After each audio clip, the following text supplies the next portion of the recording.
l'objectif initial est presque atteint, on est presque au bout. On a choisi notre premier marché cible. Aujourd'hui, on construit toute notre stratégie d'accès au marché en fonction. Côté, nous, on était en levée de fonds.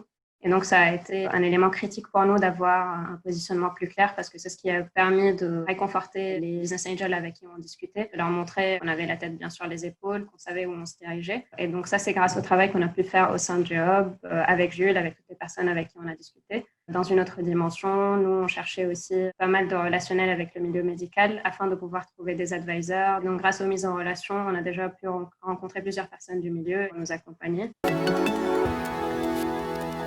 Ça nous a fait évoluer, on a pu comme ça échanger et voir que on n'était peut-être pas, nous, assez matures. Ce qui nous a permis de nous plonger dans nos enjeux à nous, nos besoins à nous en tant que start-up et voir que l'équipe de Pfizer, donc Marie-Pierre, la direction médicale, était capable de personnaliser leur approche. On a vraiment balayé tous nos enjeux, notamment les enjeux de développement, de collecte de données, d'ouverture sur d'autres indications, des enjeux de mise en relation dans le domaine du neurodéveloppement et de l'autisme.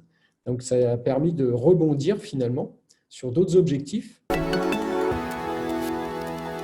Les attentes dans le cadre de ce programme d'accélération ont vraiment changé en fait depuis le tout début où on n'avait qu'un produit à vendre auprès des hôpitaux et on était plutôt concentré sur des problématiques de pharmacovigilance. Maintenant, on est en train de développer un nouveau produit, toujours pour l'hôpital, mais autour de sujets de supply chain, autour du médicament. Du coup, on sollicite aujourd'hui Pfizer sur un autre sujet. On s'est vraiment adapté et ils ont aussi adapté leurs réponses à nos questions.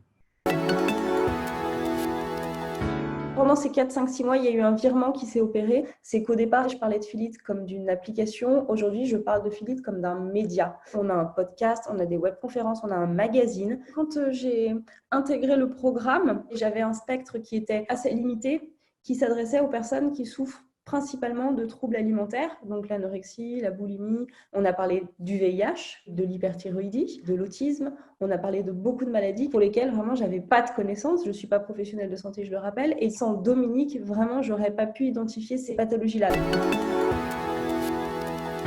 Après, il y a eu d'autres choses qui n'étaient pas forcément dans les objectifs initiaux, mais qui ont été faites, notamment les mises en relation avec le directeur médical France, avec le directeur du Market Access. Ça a été vraiment top parce qu'on a fait ces rendez-vous avec ces personnes-là. Et elles ont été aussi force de proposition. On a mis en relation avec des boîtes qui font des études, avec des économistes de la santé, etc. Ça sort même du cadre de Pfizer. Et moi, c'était vraiment ce que je voulais.